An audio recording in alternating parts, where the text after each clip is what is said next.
noticed in a couple of the local papers this week, last week, that Mr. Burns, who sits on the policing board, which is a laugh in itself, but anyway, that's what we have now, sitting on the policing board, a close colleague of Mr. Murphy's.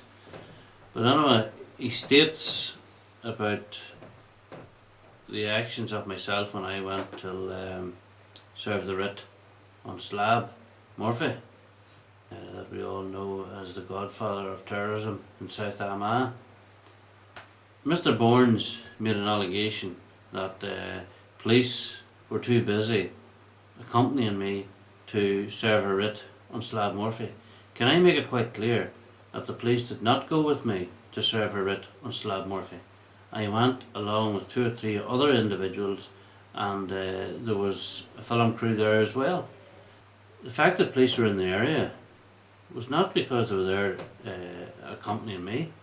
They were there in case there was a breach of the peace, let that be by me or by Mr. Murphy. I'll let you work that out, who they thought would be more capable of doing that.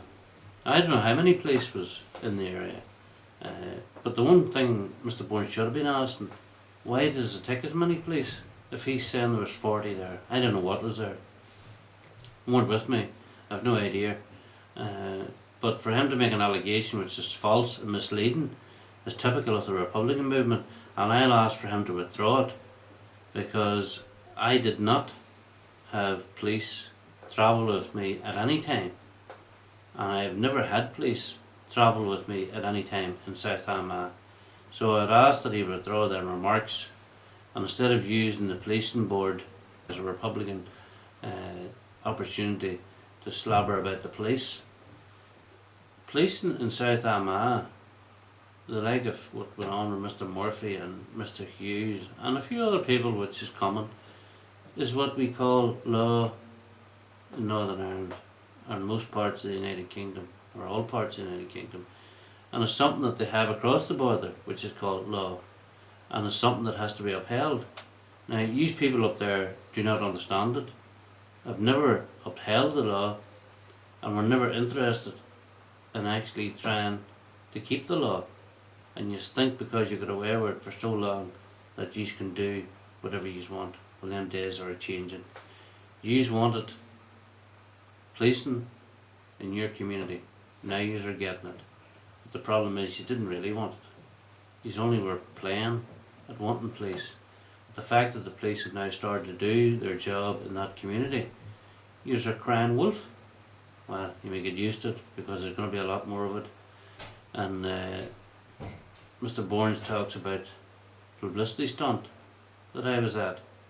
Well, we'll see when we go to court what he thinks of the publicity stunt, because Mr. Murphy will have a number of names added to that list who will be associated with it.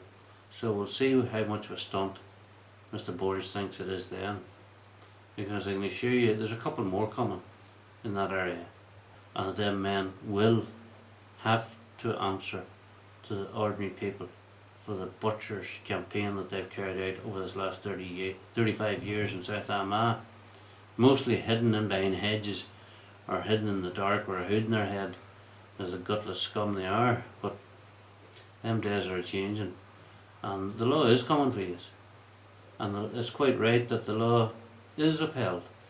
And if Mr. Burns and them, who's supposed to be law-abiding citizens now, would support the police, it'd be more beneficial to them than using it as a sounding board and an excuse to try and lambast the police or anybody else who supports the police. But until you're held accountable, you're going nowhere.